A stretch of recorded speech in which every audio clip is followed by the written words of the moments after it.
This is the American Indians, Indigenous Peoples Truths.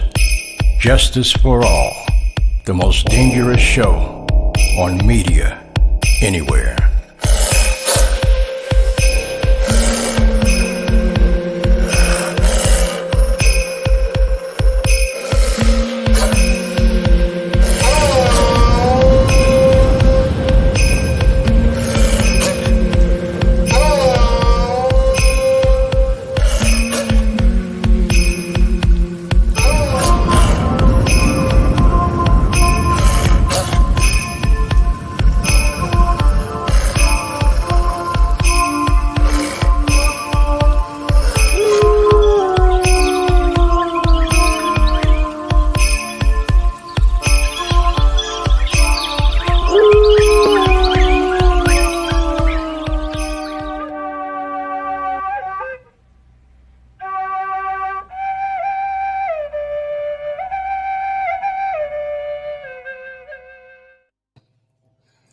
OCO, Leslie, how are you? Halito, Chimichukma. Leslie, How are you? I'm doing okay. 4 weeks out of heart surgery and still standing. Yep, you still are. No, hey, nothing's gonna get you down. Yeah, I know. Listen, would you do us a great favor and give us the land acknowledgement? Absolutely. Okay. So let's pause for a moment to acknowledge the traditional stewards of the lands that we reside on. Where I live right now, this is the land of the Lenape, and especially their ancestors, descendants, and all indigenous people who live now and have ever lived on this place and land that we call Turtle Island and beyond. But more than acknowledgement, let's honor and support our existing indigenous communities by helping them continue their land-based practices, traditions, and way of life, by dispelling false narratives about their history and people while promoting their authentic truths, helping them heal from past wrongs and offenses, and assisting them in protecting and restoring back to health the land, nature, and water, which brings life. Thank you so much. Amen. So, what are we talking about tonight? Well, we have a really good subject this evening, and we have some really great guests. Some people you've seen before, always great guests. But before we even bring in our subject and bring in our guests, this is a Filipino American Heritage Month. So it falls right in between Hispanic Heritage Month and LGBTQ Awareness Month. So we want to wish all of our Filipino American and Filipino people with a Filipino ancestry a very happy and healthy month, with a lot of education, awareness, and festivities. And especially my longtime friend, Lou Diamond Phillips. He's from the Philippines, yeah. Yeah. A lot of people think he's Mexican. No. He's Filipino. That's okay. Right. So, shall we get started? Yes, let's get started. So the topic tonight, if you looked at our presentation this evening for the broadcast, we're talking about to unlawfully protect and serve. And to protect and serve is the byline of our police force. However, what happens when they abuse that? When they unlawfully use their privilege to protect and serve and unlawfully arrest, harass, and incarcerate people because of that authority. And tonight we have a story that we wanted to talk about specifically, and we have some guests that can give some input on this subject matter. So let's bring everybody in. Okay. All right. Can we have everybody introduce themselves, please?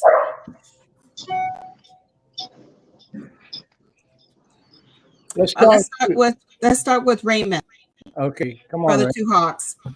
Pog, that is to say, peace be unto you, friends. Raymond Two Hawks Watson, Mashi Pog Nahigantit, Narragansett people from based here in Rhode Island.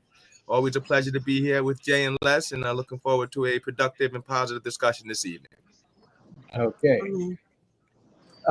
Erica, introduce yourself, please. Hello, I'm Tape Jutawe Chakrewi, Erica, Crazy Hawk, Hunkwati Nation, Crow Creek Sioux Tribe, Fort Thompson, South Dakota, veteran, and just here as part of this broadcasting with the Indigenous Earth Protectors, Twin Cities. So I live in Minneapolis in the Twin Cities area. Okay. I got a good friend that lives up there. His name is Spike Moss. And he was him and, oh my goodness. What was him and Clyde Belcourts were good friends from the time they were little boys. Thank you so much. Next is my nephew, Pete Landeros. Well, I want to say hello to everybody. My name's Peter Guadalupe Landeros. I'm a Pasquayaki Indian from Arizona, but I grew up in the state of Maryland.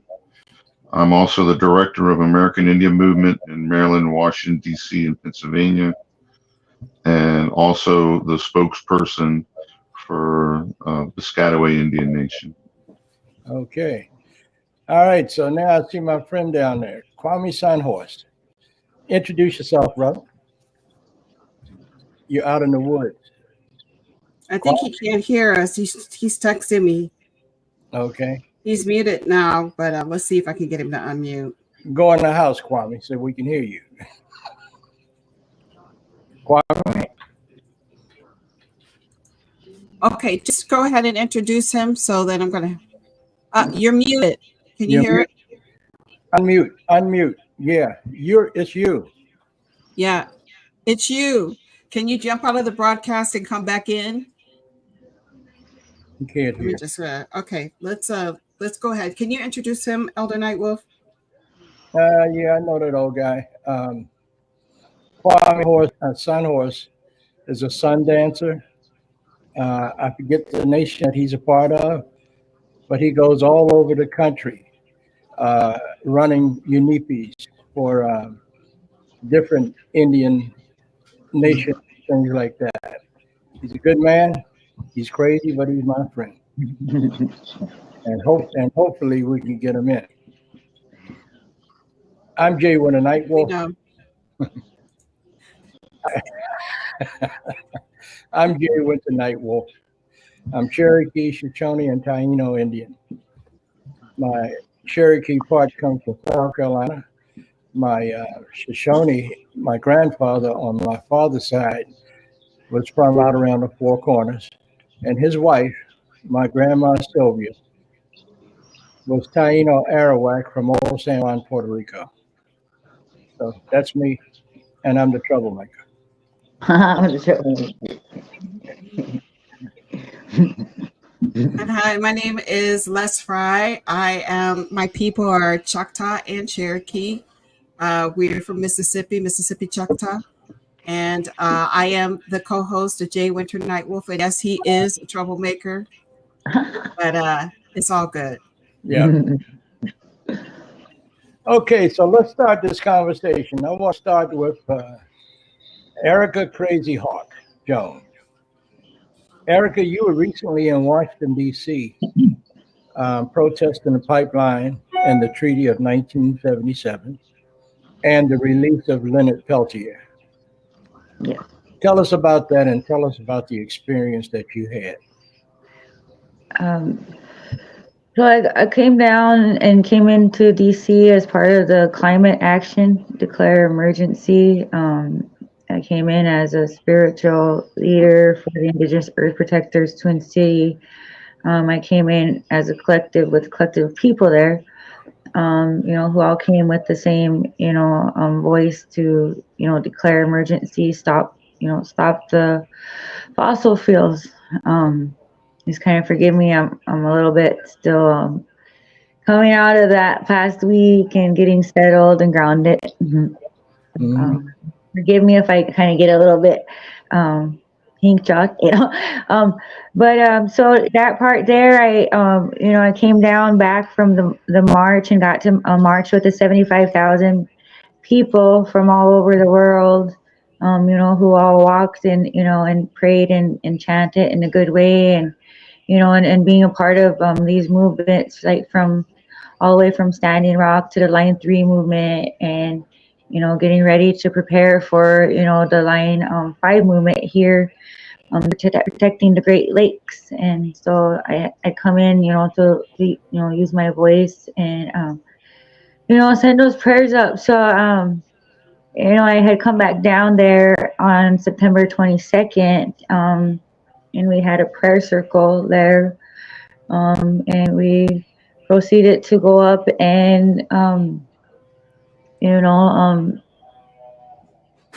express ourselves, with our amendment rights and, and saying these prayers that way, and had put a banner on the White House fence, end fossil fuels, declare climate emergency, Right. and a lot of other things, as far as the no, with the no DAPL and, Taliban. Yes. Okay. So something happened to you while you were doing that. Tell us about it. So while I was doing that part, I was arrested. It was a non-violent, direct action, and I stepped down peacefully and walked over to the where we were to be arrested and loaded up into vehicles.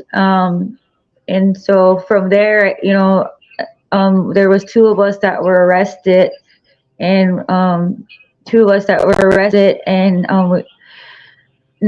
they did not cite me there. So here they cited her and proceeded to let her go, which she, is a non-native woman.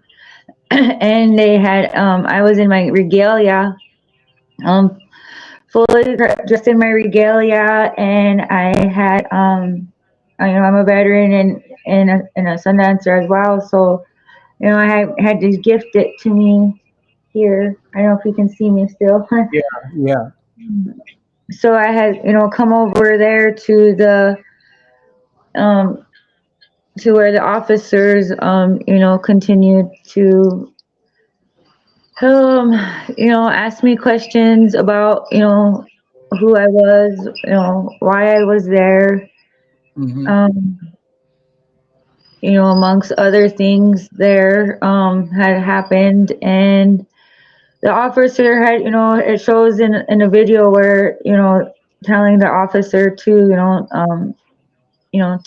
don't touch my regalia. Please don't touch my medicine pouch. Please don't open my things. So he proceeded to take the feather off my head, and I asked him if if I could remove it myself. But that happened there, and things kind of shifted along that area, because I really felt like I was being torn apart from the things that I felt protected me, and I earned these feathers, and Okay. sorry, go ahead. So, did they do a strip search? Did they take your regalia off of you?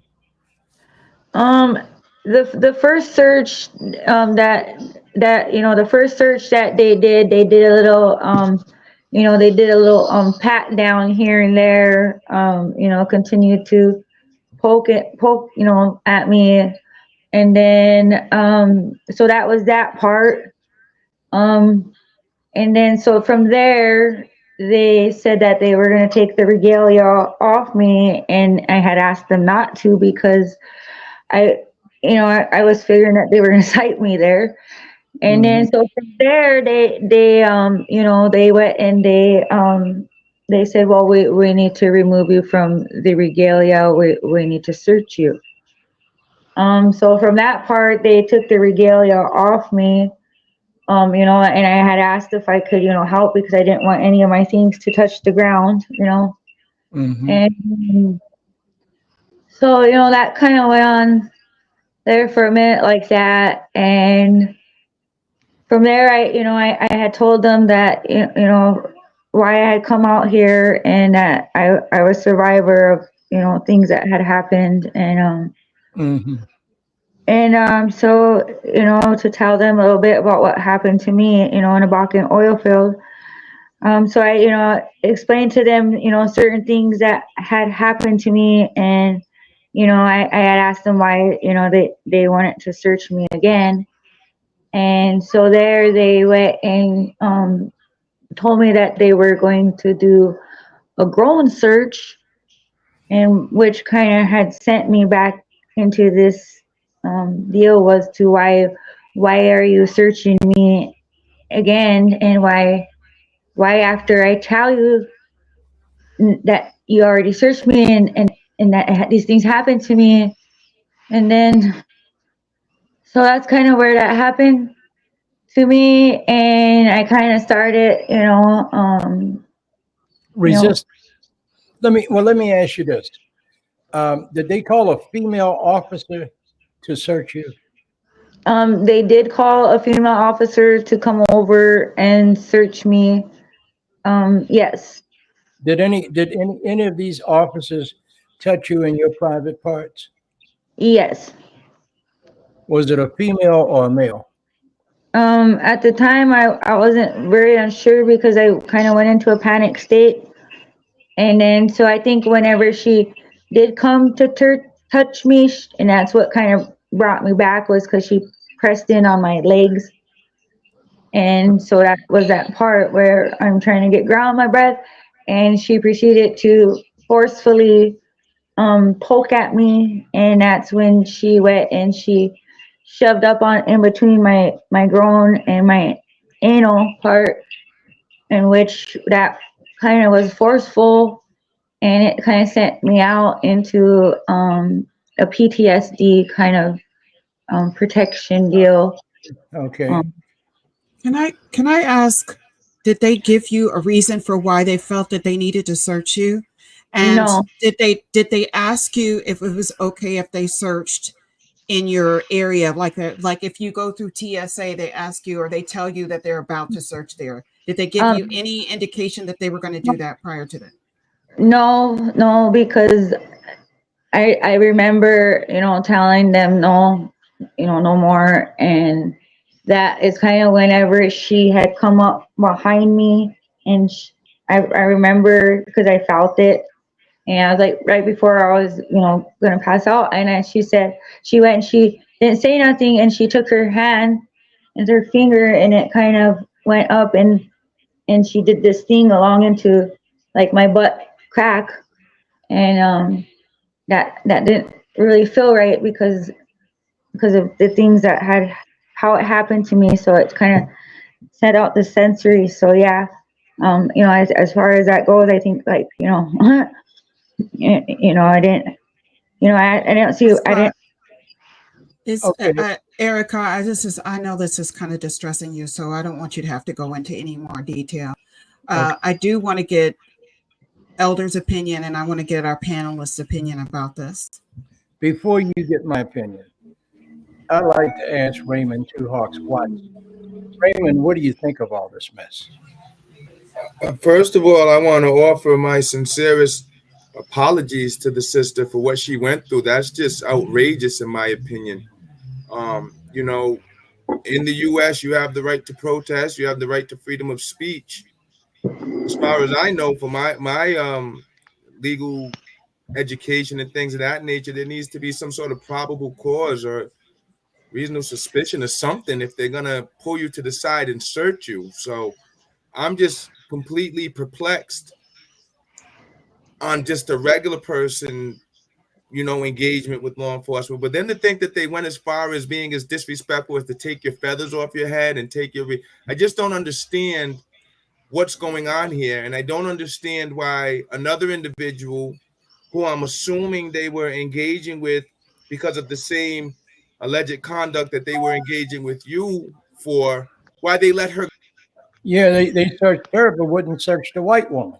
I don't understand that. Like, none of that makes sense to me. So my heart goes out to you for that sort of experience. No one should have to deal with something like that. No one should have their privacy invaded. No one should be physically accosted.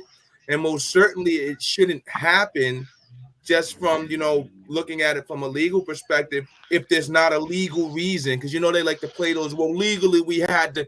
well, what was even the legal reason for the engagement? You don't have to like what someone's saying. You don't have to like someone's position. You don't have to like someone's feelings, but that doesn't mean you can search them or physically abuse them because you don't like it. So I just want to say apologies, sis, that you went through that. I think it's horrible.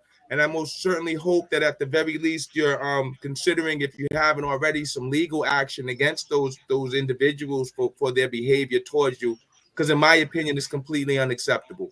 Exactly. Peter Landeros, what are your thoughts on this? I watched the video and it's disgusting, but I have to say this also. I work in law enforcement, and after seeing the video, I made some phone calls to some other people that I know who are still active in the police force. And the Secret Service, police, do have a pat down that includes the crotch area of people, but it isn't supposed to be done in public. Okay, as far as I know, right? That is supposed to be done back at the station when you have other female officers around and involved. And the only thing they had was trespassing, because nobody's supposed to be putting anything on that fence. They can write them a citation and let them go. When we did the Leonard Peltier march, okay, that rally, they put this big, huge sign up that said "Free Leonard Peltier," and the people who were holding it were placed in handcuffs, walked to the back of a paddy wagon, handed a written citation, and told to go home, leave the property, or they would be arrested and booked. Okay, what happened to her is there is no reason, and it is outrageous that something like that happens today. But remember, we are less than human in the eyes of federal law enforcement, the federal government, because it states in this great country's constitution, we are savages. And also remember the original document of, what is it, the Doctrine of Discovery, that says we are less than human, so that they can get away with this stuff. Because we as indigenous people are looked upon less than human. Okay, KWAME Sanho.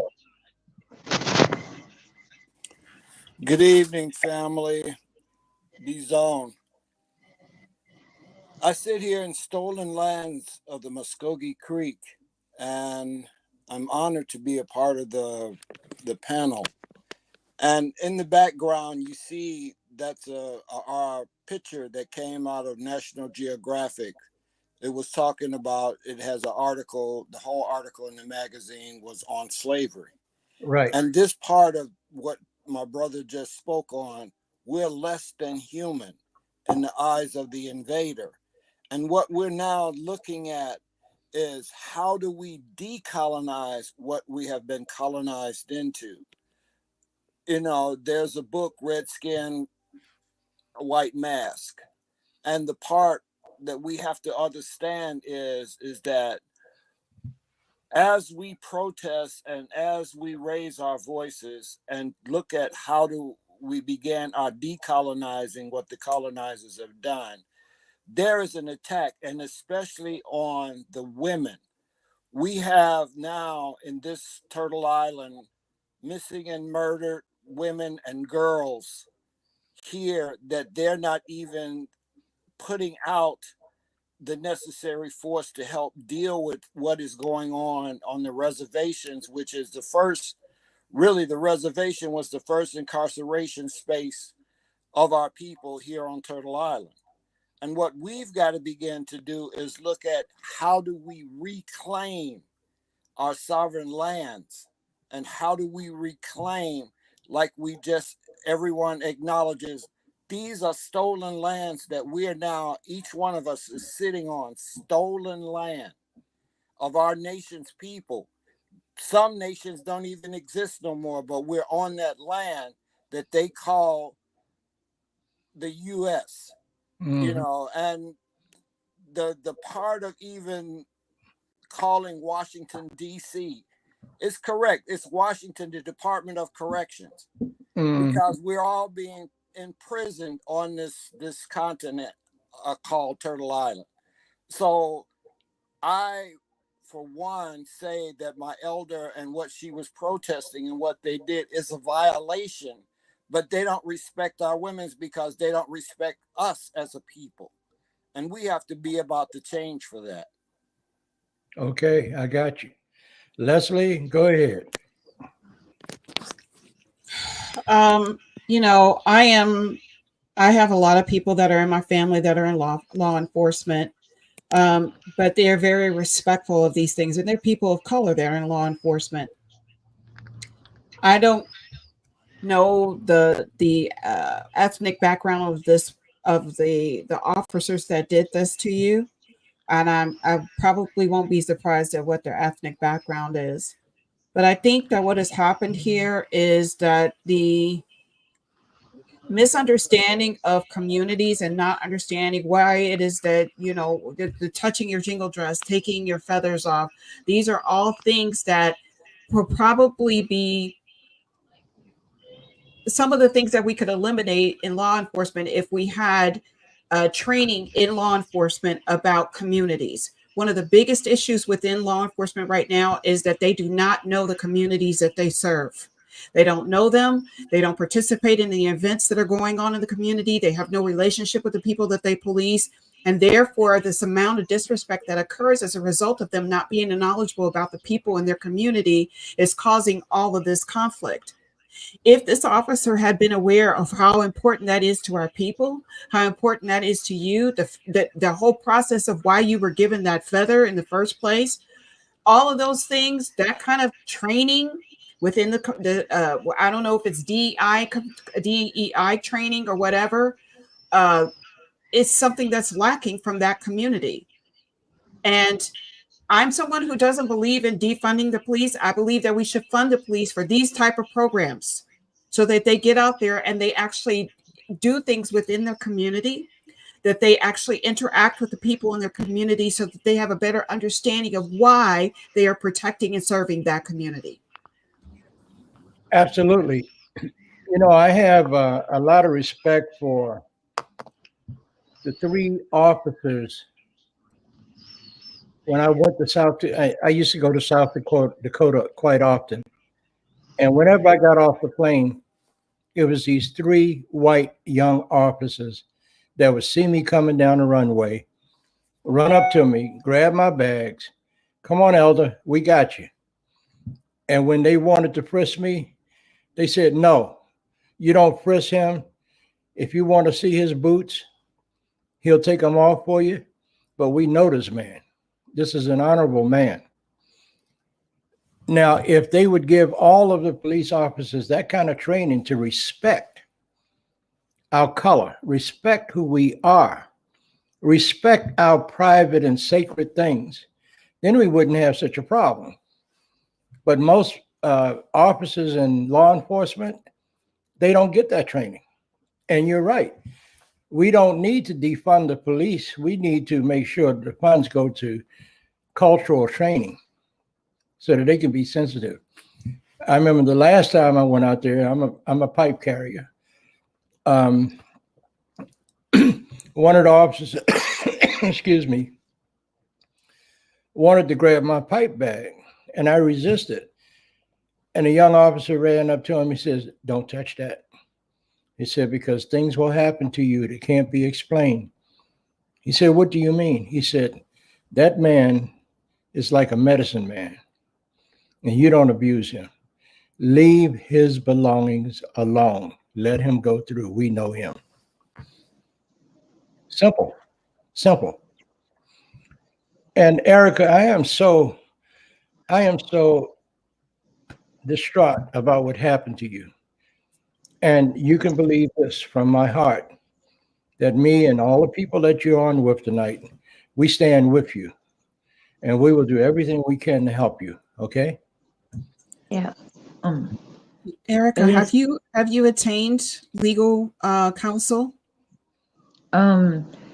Not for this type of not for the type that no. I mean, I have a lawyer that worked on the citation part of it, but not really aware if he knows about like treaty law or treaty rights. Just because I think there's one thing that nobody sees. The thing that nobody sees in the video is what happened to me inside of the van, or inside of the I guess the ambulance came and they put me into the ambulance, and from there they went and they cuffed me to the seat inside the ambulance, and they put me in a shackle on my foot. And from in there, I would kind of, yelled a few things, and there was 2 EMTs and 1 police officer in there. I yelled some things, and I just want to let people know that. And through all of that, I wasn't swinging my arms or anything, because I was trying to keep myself from passing out, and I had kept asking them to get my medicine for me. That was one thing that I had requested, but through there they had some things were kind of brought out there, and I think that's kind of where things kind of got aggressive there because of the things I was saying. And so the firefighter lady went and shoved me back into the seat of the ambulance, and I had my arm, because I was shackled, and I remember feeling the coolness. And then I remember how she kind of got aggressive with me, and from after she shoved me, then she shoved me sideways into the seat belt that comes over you, and that's when she shoved my head. And that part, I don't know, if, she did it to be aggressive because of what I was expressing in there upon my incident that had happened to me and my trauma. And so that's when I went and I said to the police officer who kept looking out the window, and I said, hey, I said, she hit me. I said, she shoved my head. And the officer said, well, if that's the case, he said, we got it on camera. But by then it was too late in that part, because I felt like that they should have been trying to protect me. And why were they treating me this way? And the fact that, I had went into that and just asking the cop to get her away from me, to get her out, because it put me over into that deal where I was like, get her F away from me. I don't want her around me. Okay, And then Erica, that's kind of, I know. Erica, Raymond Two Hawks is a lawyer. He graduated from law school. And I've got a few other lawyers that are licensed here in DC, and they're native. And if you don't mind, I'm going to discuss your case with them. okay. Because one of them is Harvard Law School graduate. And when Janet Reno was at the Department of Justice under Obama, she called him in to be her special assistant. So I'm going to be making some calls in the next couple of days. And if you don't mind, I'm going to give them your telephone numbers. Okay? Yeah. Can I would really, I'm sorry, Erica, go ahead. I'm sorry. I just said I would really appreciate that. Just because after all of that, and I just kind of felt really alone, and sat with the things that had occurred to me.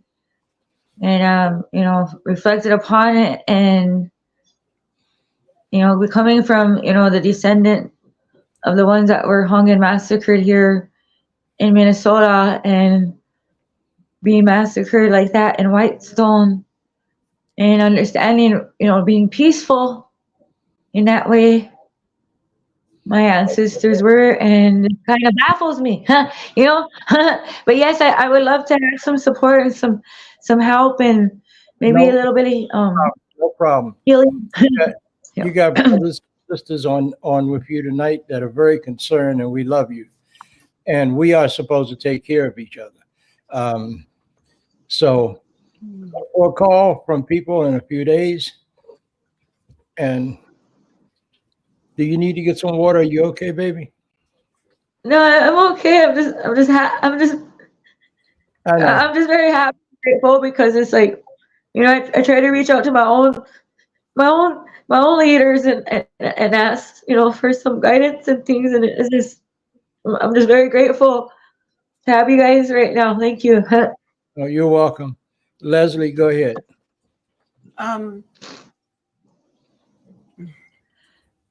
Sis, my heart just goes out to you.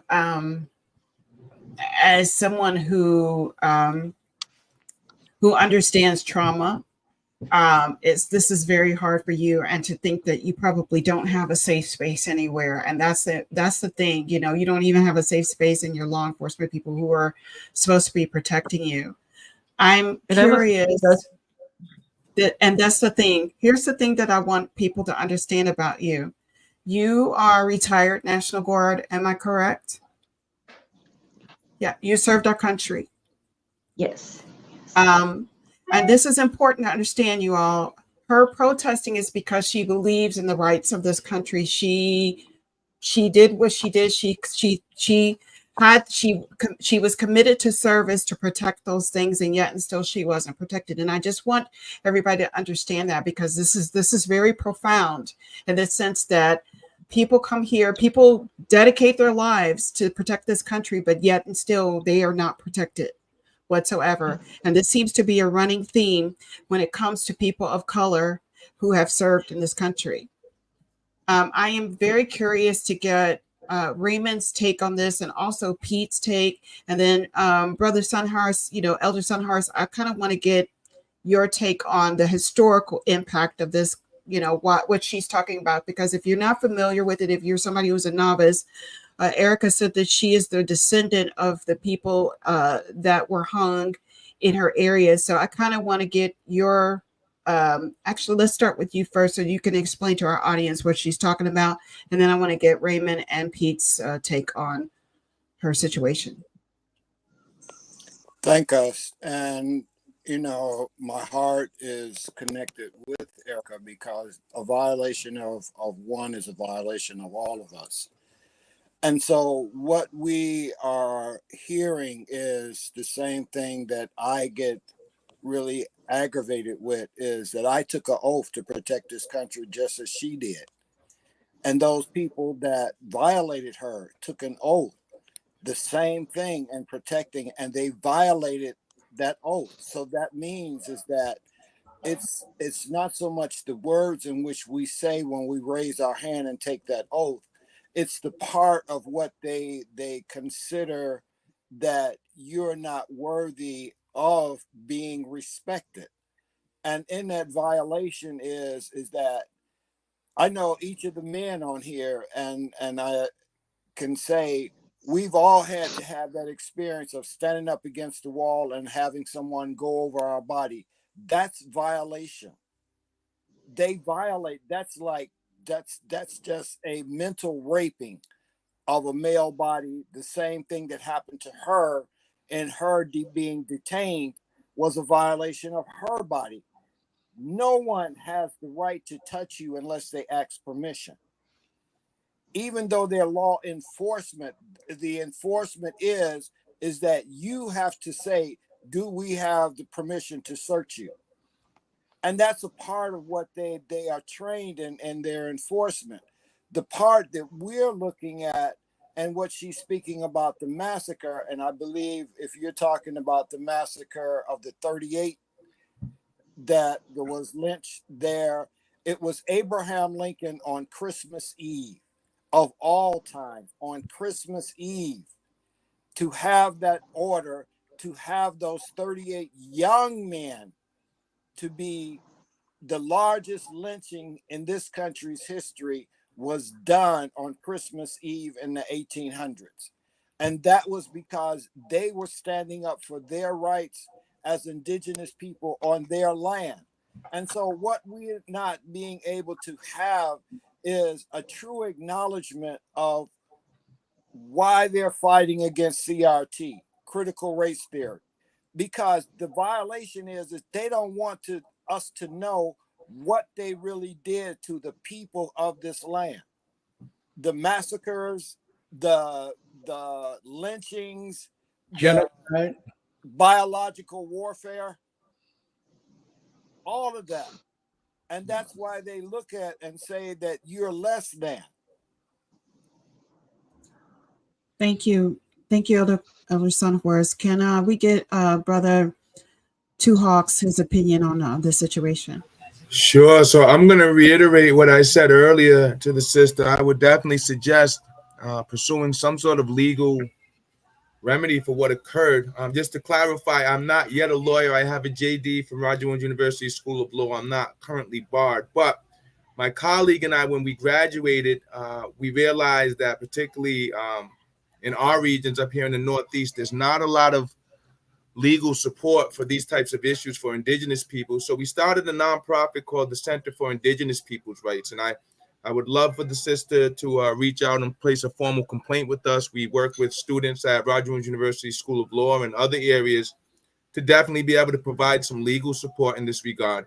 I also want to say katapatush to the brother Peter for checking out what the actual policy is, because I think a lot of times where we get jammed up in these situations is not understanding how law enforcement is supposed to conduct themselves. So when we go to criticize them, they play all these legal games based upon our lack of knowledge. So I thank him for sharing that even though they do have some sort of groin area search, the manner in which they conducted it appears to be completely inappropriate. And that's a space to really address the situation in a manner where you can hold them accountable for violation of their own policy. But my suggestion, and I think that it's so important, just in the general community work that I've done here in Providence and Rhode Island, I always encourage people to, first of all, make a formal complaint, because that's what I found a lot of times when you have unprofessional law enforcement. The first thing they try to argue is, well, you never made a complaint, so we couldn't do anything about it, or we didn't know to do anything about it. And then secondly, to definitely pursue some legal sort of remedy in this regard, because if they're doing that to you, who else have they done something similar like that to? And then in additionally, who else will they do something like that similar to in the future, because they're not getting checked now?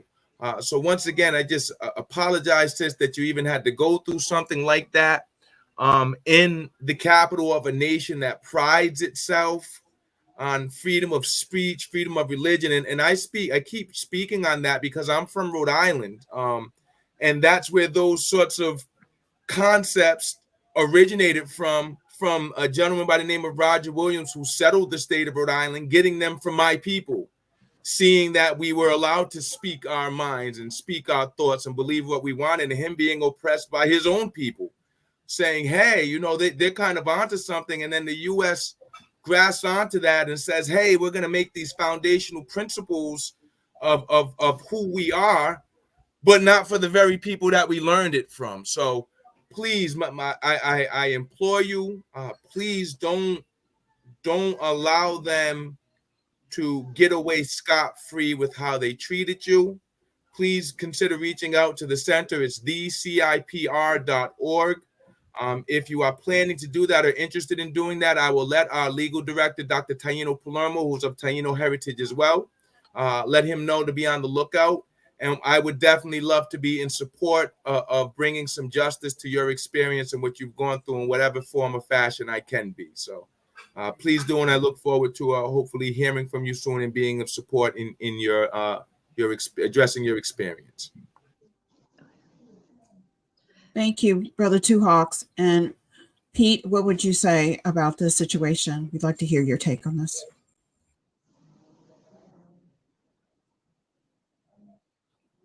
Can't hear you. You're When on it mute. comes, yeah, am I on mute now?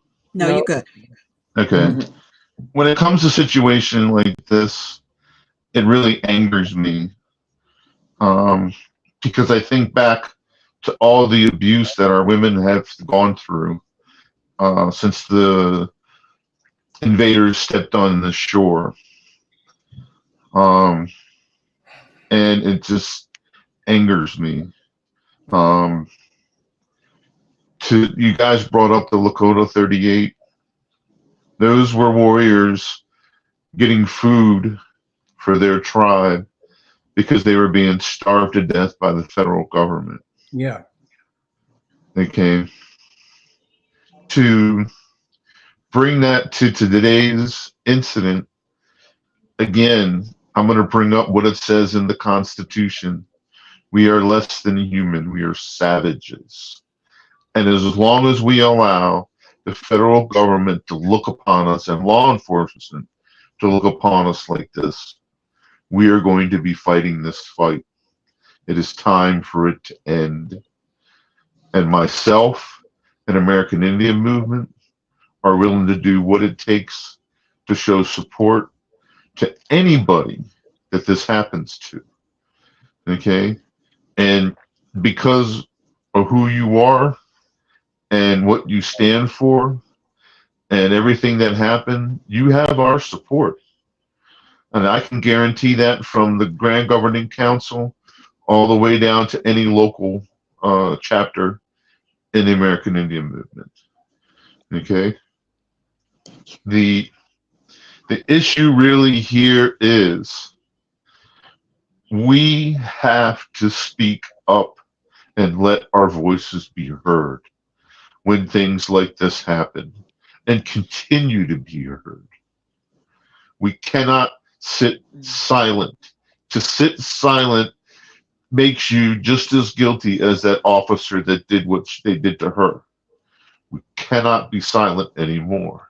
It is time for us to come together as one nation, one people, and stand up for our rights.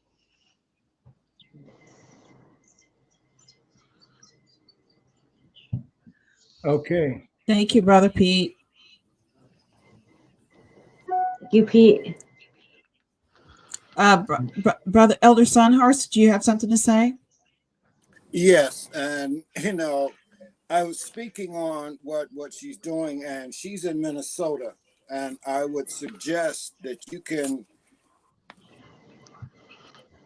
This is an organization called Wellbriety, and what they did deals with is traumas, PTSD, addiction, and that. And it's run on our spiritual guidance as far as 12 steps and recovery program. And what is needed there are meetings that can have, because you have to understand we're not alone in dealing with these issues. And so this would be a good place too. And the other part that I'm looking at when I was talking about looking at red skin, white mask, this is talking about what we're talking about, rejecting the colonial political recognitions of what's going on with us. And these are written by indigenous people, Vine DeLorean, and excellent. But what I would suggest too, and since you're dealing with this part of what we call healing the soul wounds, is dealing with the trauma. This was written by a psychiatrist, a Native American. And what we have to do is begin to look at how we as a people are beginning to use our way in going down this red road, because who better has an understanding of the trauma and the things that have been, and this is an excellent book. Okay, enough books. All right. Your time is up. Book club. You can obviously see that he's very well read, and that's why he is the type of leader that he is. So thank you, yeah. Brother Kwame. Thank you, Elder Kwame. I think we have probably 5 minutes before we wrap up our show this evening. I want to say, I want everybody just to do a quick comment before we wrap up. And Erica, just stay in touch with us because we'll make sure that you get the assistance you need. We're going to assist you. We're going to put you and Brother Tupac in collaboration with one another. And then also get you the information from brothers, from Elder Sunhorse about the books if you want to read the books. So can we just give a quick, 2 seconds, 30 seconds take on everything, and then we can close out the show. So we can start with Brother Landeros first, Brother Pete. My advice is to go ahead and try to pursue this legally, and understand that you have the support around you of not just your nation, but all nations.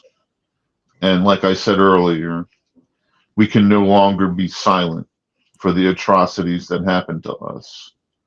And that goes for the murdered and missing. Every child matters, and things like this that happens. We have to have a voice. Speak up, stand, and fight. Okay. Who's next? Two Hawks? Yeah, so just Katabatus Jay for the opportunity to share some thoughts tonight, to meet these very strong people, to learn about this sister's very terrible experience. And I encourage everyone, in regards to what Peter said, yeah, we have to stand up. I went to law school because I realized that marching, protesting, making my own personal feelings known was just part of the puzzle. We needed to know more. And this legal aspect is a very, very key element of it. So I encourage the sister, and I encourage everyone out there to not be silent when our rights are violated, to speak up, to make complaints, and to take legal action against people, because that's really the only way that they learn, a lot of these people in this system. And we're definitely dealing with the system. So I encourage the sisters to stay strong. In our way, we have a term, ayutash. It means stand firm or stand strong and fight. Please do that. And I look forward to having the sister reach out and connecting with her and seeing what the center can do to provide some assistance in her regards. Thank you, brother. Thank you. I guess it's up to you now. Erica, any closing thoughts? And you got a little bit of time. My closing thoughts. Yeah. So as a survivor of those injustices, and for these things, in honor of them women and the men, and particularly, out of my prayers and stuff, that come through about, to Olivia Lone Bear. But, in all sense and realities, we're still fighting here for Unchi Maka, for the future generations, So, we keep doing these things and move forward. But as move forward, I would just like to say that, I didn't like the way that I was treated. I didn't like the way that I was treated, and I did feel like I was being stripped out of my rights. I did feel like I was going through the things that my ancestors felt, and that things that they went through. So other than that, I like to proceed forward and accept, any guidance and any help. And like I said, I would like to have help with the complaint, just because I was special education student. So yeah, I would really love to be with you guys. Okay, thank you so much. Leslie, do you have any closing thoughts before I give my closing thoughts? Well, we forgot Elder Kwame, so he needs to do a quick 30-second. Go ahead, Elder Kwame. He did his already. He had 15 books in front of him. Oh no, come on, Elder Kwame, come on.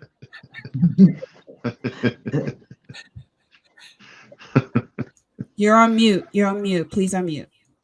Okay, Erica, the thing that we have shared and heard you share with us is that you did nothing but stand for rights. You can't expect sick people to do well things. And in you having had that trauma, just know in your heart, and please try to find you're in Minnesota. I know there's sweat lodges.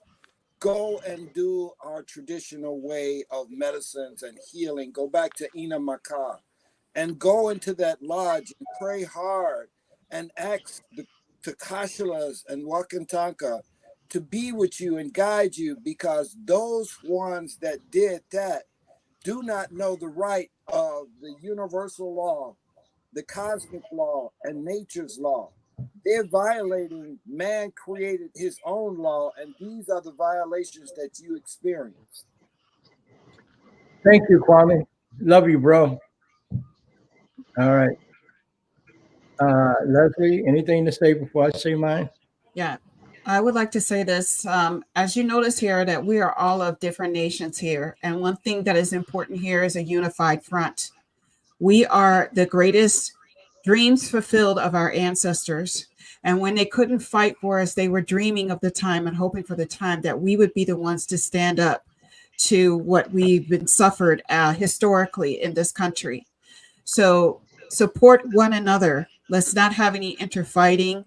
Let's remember that we are stronger together than apart.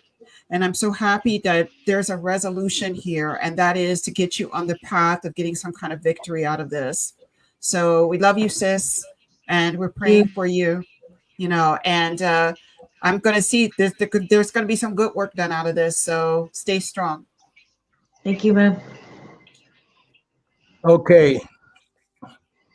You know, when I was a little boy,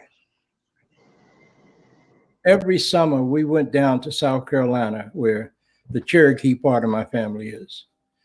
And we spent time with my grandfather. My grandfather was a soldier in World War II. He carried that big old heavy M1 weapon in Germany.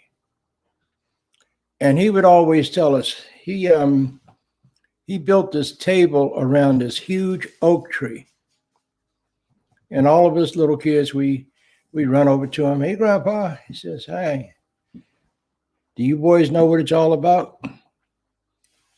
And my cousin Mikey, who was the little one, he says, no, Grandpa, what's it all about?